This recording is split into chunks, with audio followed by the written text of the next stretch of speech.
অবশেষে গোমস্তক কাণ্ডে ধৃত এক ভিনধর্মী যুবক। হিন্দু বাড়ির রাস্তায় গোমস্তক রাখার কাণ্ডে জড়িত মূল অভিযুক্তকে অবশেষে জালে তুলল চুড়াইবাড়ি থানার পুলিশ। ধৃত যুবকের নাম রাজু মিয়া।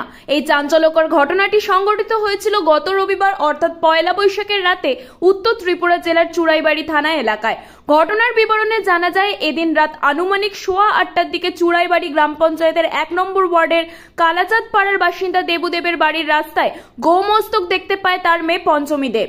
তখন বিষয়টি বাড়ির অন্যান্যদের জানালে খবর দেওয়া হয় চুড়াইবাড়ি থানায়। খবর পেয়ে থানার ওসি সমরেশ দাস দলবল নিয়ে ঘটনাস্থলে ছুটে আসেন ধর্মনগর মহকুমা পুলিশ আধিকারিক দেবাশিস সাহা। ততক্ষণে লোকজন জড়ো হয়ে পরিস্থিতি উত্তপ্ত হয়ে ওঠে।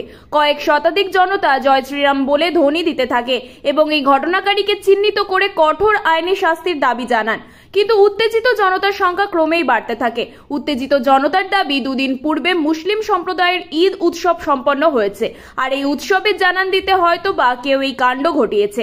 তাছাড়াও আসন্ন লোকসভা নির্বাচন একেবারে দোরগোড়ায় দাঁড়িয়ে এর মধ্যে ধর্মীয় সুড়সুড়ি দিতে সুযোগ সন্ধানীদের রাজনৈতিক ইন্ধন থাকতে পারে বলে প্রাথমিক অনুমান।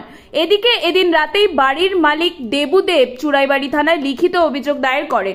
পরিস্থিতি স্বাভাবিক রাখতে রাতে ঘটনাস্থলে বিশাল টিএসআর ও বিএসএফ বাহিনী মোতায়েন রাখা হয়। অপরদিকে সোমবার সকালে ঘটনাস্থলে ছুটে আসেন পুলিশ সুপার ভানুপদ চক্রবর্তী সহ ফরেন্সিক টিম ও পশু চিকিৎসক।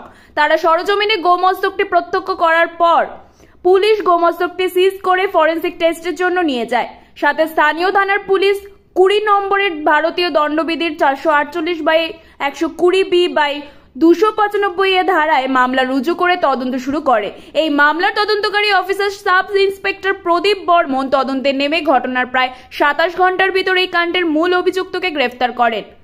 সোমবার রাত 11:15 নাগাদ বাগন স্কুল সংলগ্ন এলাকার জসিম উদ্দিন চৌধুরীর ভাড়া ঘর থেকে রাজু মিয়া বছর 28-এর পিতার রহিম মিয়া নামের এই যুবককে গ্রেফতার করে পুলিশ। তার বাড়ি সিপাহীজলা জেলার বিশ্রামগঞ্জ এলাকায়। পুলিশ সূত্রে জানা গেছে, সে দীর্ঘদিন যাবৎ কদমতলা ব্লক এলাকায় ভাঙচুরা লোহার ফেরির কাজ করত। এদিকে সার্বিক পরিস্থিতি বিবেচনা করে এদিন রাত 2টো নাগাদ ধৃত যুবককে ধর্মনগর থানায় পাঠিয়ে দেওয়া হয়। রাতভর ধৃতকে ধর্মনগর থানার হেফাজতে রেখে জোর জিজ্ঞাসাবাদ চালায় পুলিশ।